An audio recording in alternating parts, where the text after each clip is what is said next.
Part 1. You will hear a new student on a short summer course getting information from the college receptionist. First, you have some time to look at questions 1 to 5.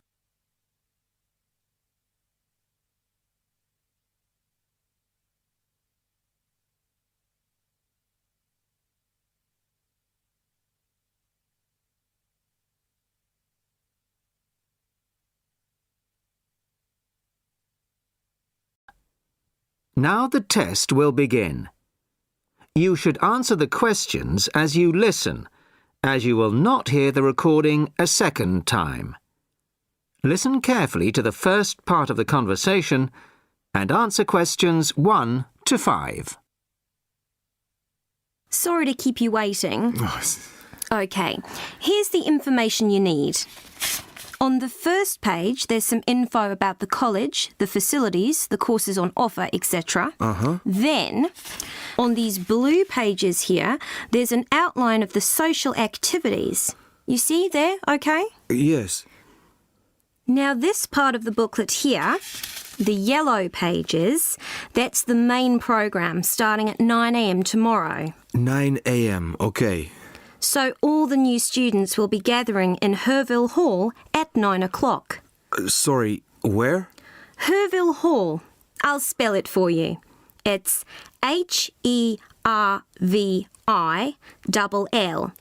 and then Hall for hall, of course. It's the big white building by the entrance. OK, I've seen it. Right. Anyway, you'll be in there for an hour. First, the Director of Studies will explain the various courses we offer and the requirements for them. Then for the second half hour, the social organiser will tell you more about the social program and Saturday excursions. Is that all clear? Yes, I think so.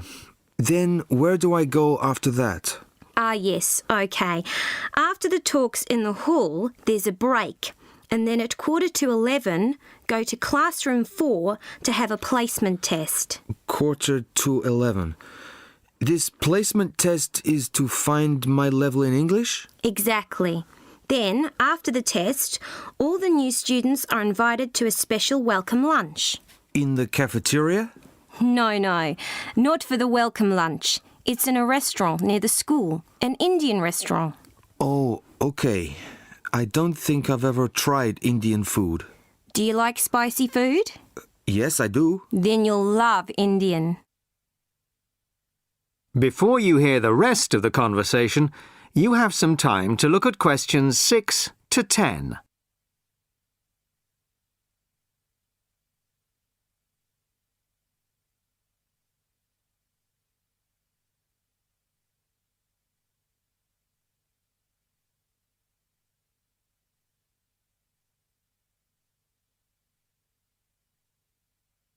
Now listen and answer questions 6 to 10. So, where's the Indian restaurant? Don't worry, it's really easy to find. Have you got that map I gave you? This one? Yes, that's it. See here, the main entrance to the school? Yes? Well, don't go out of there. There's a smaller entrance here, round the back. Oh, yes, I see. OK, so you go out of there, past the phone box, and then turn right into this road here, the one that goes along the side of the park.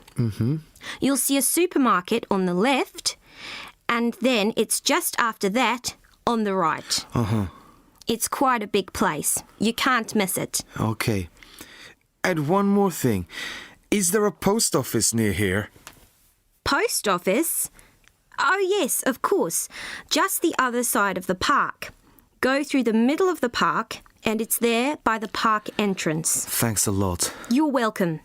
Oh, there's a good cafe near here too. Very popular with the students. Just there. You go out of the main entrance into Varley Road, then turn left at the bank, and it's at the end of the street. They do amazing coffee. That's great. Thanks very much. No problem. Enjoy your course. Thanks again. Bye.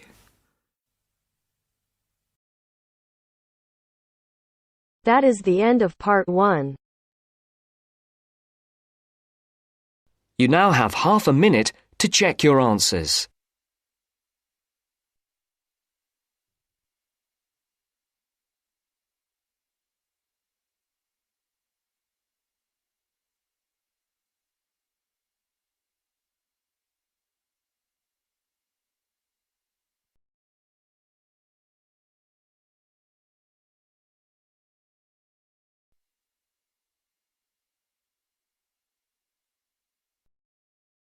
Now turns to Part 2.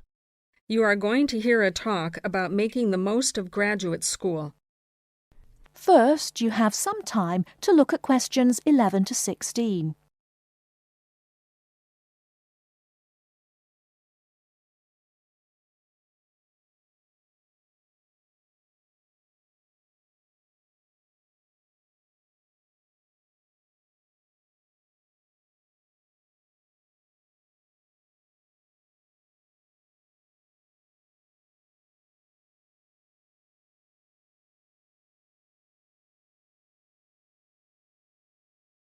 Now, listen carefully and answer questions 11 to 16.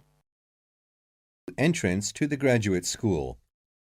My job now is to give you the graduate school survival guide and make some concise suggestions for getting the most out of your relationship with our research supervisor, getting the most out of what you read, and making continual progress with your research.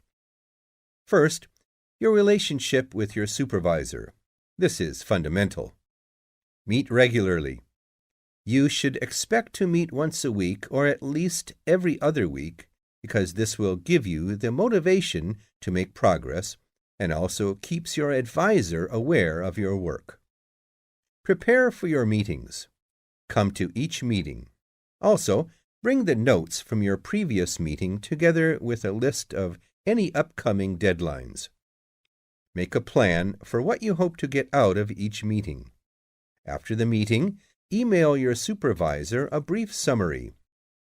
Include a list of major topics discussed, a list of what you agreed on, a note of any advice you may not want to follow, and a new summary of what you are planning to do.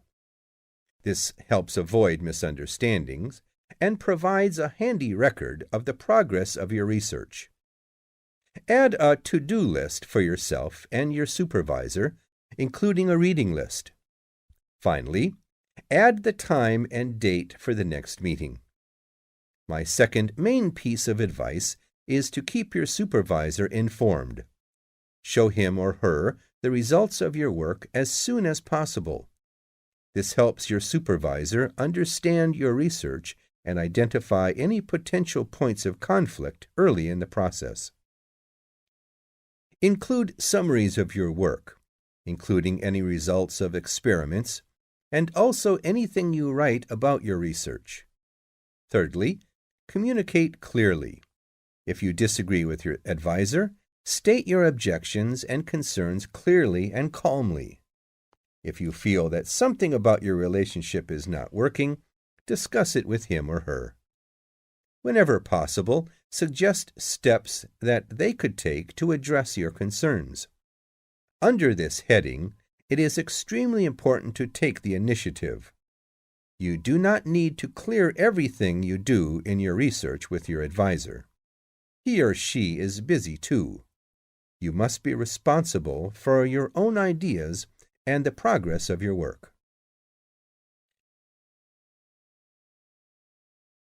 Before you hear the rest of the talk, you have some time to look at questions 17 to 20.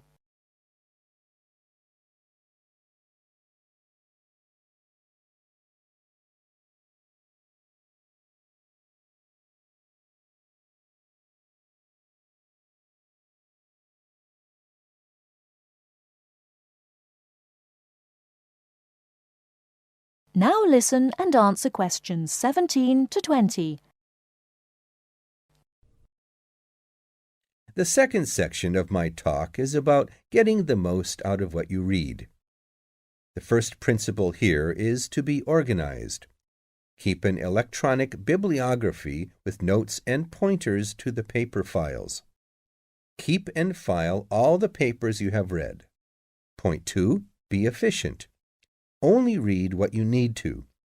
Start by reading only the conclusion, scanning figures and tables, and looking at their references. Read the other sections only if the paper seems relevant or you think it might help you get a different perspective. Skip the sections you think you already understand. These are often the background and motivation sections. It's of critical importance to take good notes on every paper you find worth reading. Note especially what problem the author is trying to solve, what approach they take to the problem, and how their approach differs from other approaches. Next, summarize what you have read on each topic. After you have read several papers on the same topic, note the key problems, the various formulations of the problem under consideration, the relationship between the various approaches and the alternative approaches you come across. Let me add one point you might not have already thought of. Read PhD theses. Even though they are long, they can be very helpful for quickly learning about what has been done in your field of interest. Focus particularly on the background sections and method sections. Don't forget to read your advisor's thesis. This will give you an idea of what he or she expects from you. The third section of my talk is about making continual progress with your research. Keep a journal of your ideas. Write down every issue you are thinking about, even if you think it is stupid. This will help you keep track of your progress and keep you from going round in circles. That is the end of part 2. You now have half a minute to check your answers.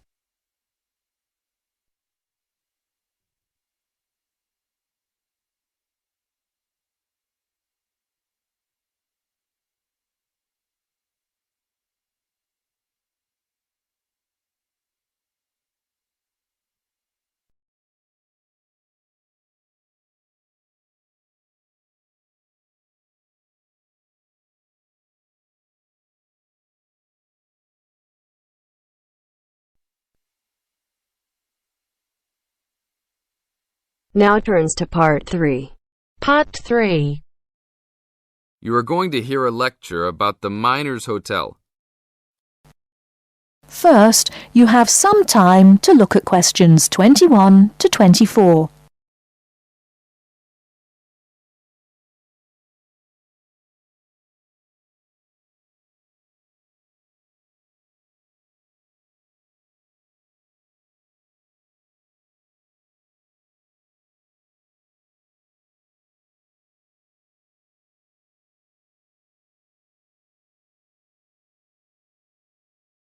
Now, listen carefully and answer questions 21 to 24. Good evening and welcome to the Miner Hotel. We are pleased to have you as our guest.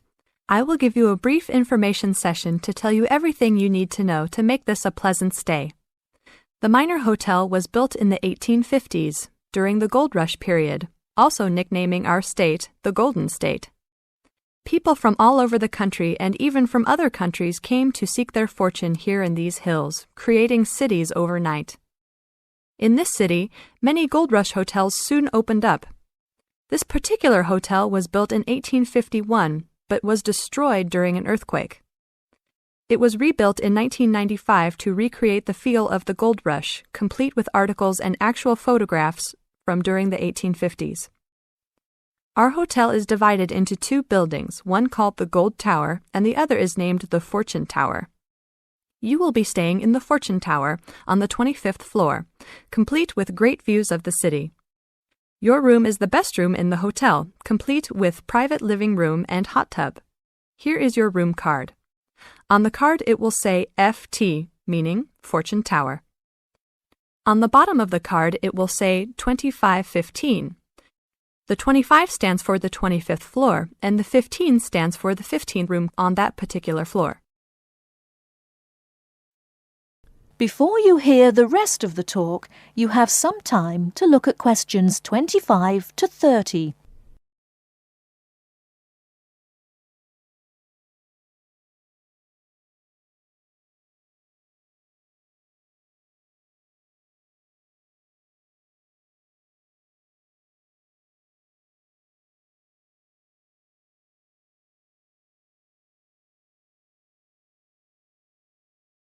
Now listen and answer questions 25 to 30. There are emergency exits in both towers of the hotel. They are located on the south side, opposite the elevators. Please use these in case of a fire or other emergency. We have some special events happening this week. Our Miners Diner is offering a special Miners Buffet dinner this Friday and Saturday for only $20 per person. This special includes all food, not including drinks and alcohol, and shows for the night. The buffet will be available from 5 to midnight. Because of the historical significance of our hotel, there are some special rules. The first rule is that there is no smoking allowed anywhere in the building, not even in your own room. This is not only to ensure the safety and health of our guests, but also the furniture and pictures can be easily damaged by smoke and other harsh treatment. Please remember that there are items of furniture over 100 years old here, so respect the rules by not smoking. Secondly, please do not take pictures using a flash of any of the drawings and paintings in the rooms or hallways, as they are old and fragile. We are doing our best to preserve a national treasure, so please help us in doing so. Lastly, you will only have one set of towels and bed sheets per 3 days. This is to conserve the water supply, as there are frequent droughts this high up in the hills. If there are any further questions, the staff of the hotel will be available to answer your questions. In the event that no one is able to answer your questions, I will also be available from 8 a.m. to 5 p.m. each day in the concierge. I hope you enjoy your stay here with us. Thank you very much. That is the end of part 3. You now have half a minute to check your answers.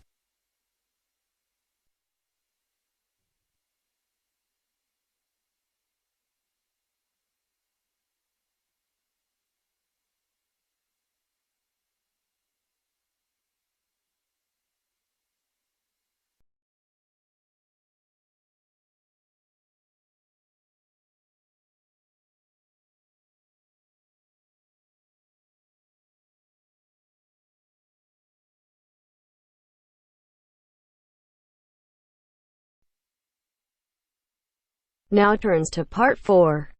Part 4. You will hear an environmental studies student giving a presentation about his project on saving an endangered species of plant. Now you have some time to look at questions 31 to 40.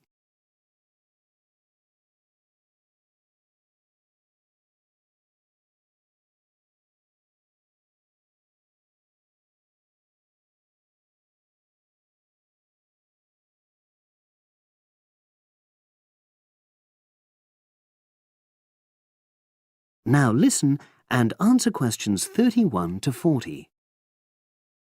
For my presentation, I'm going to summarise what I've found out about efforts to save one plant species, the juniper bush. It once flourished in Britain and throughout the world's temperate zones, but over the last few decades has declined considerably. Before I go on to explain the steps being taken to save it in England, let me start by looking at some background information and why the juniper has been so important in cultural as well as ecological terms, historically and in the present day.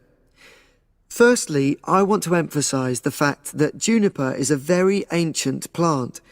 It has been discovered that it was actually amongst the first species of plants to establish itself in Britain in the period following the most recent Ice Age. And, as I say, it has a much valued place in British culture.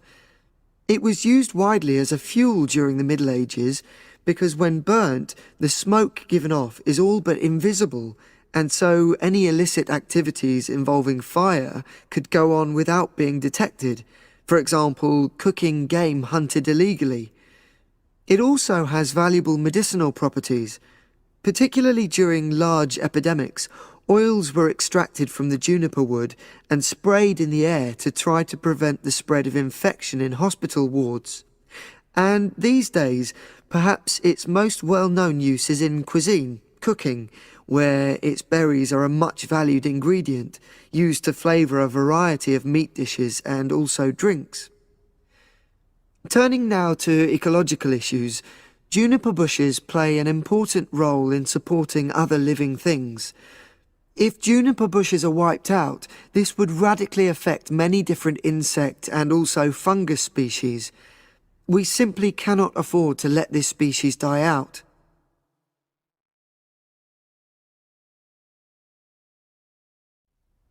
So, why is the juniper plant declining at such a rapid rate?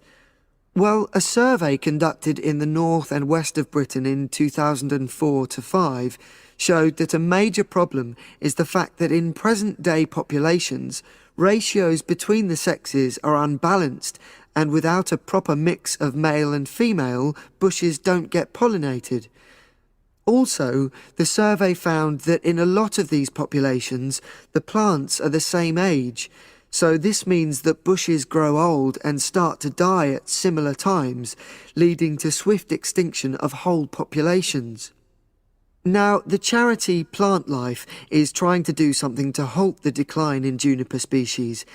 It's currently trying out 2 new major salvage techniques, this time focusing on lowland regions of England. The first thing it's trying is to provide shelters for the seedlings in areas where juniper populations are fairly well established. These, of course, are designed to help protect the plants at their most vulnerable stage.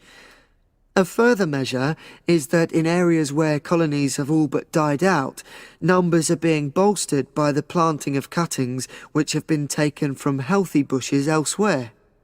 Now, I hope I've given a clear picture of the problems facing this culturally and ecologically valuable plant, and of the measures being taken by Plant Life to tackle them. If anyone has any questions, I'd be happy. That is the end of part 4. You now have half a minute to check your answers.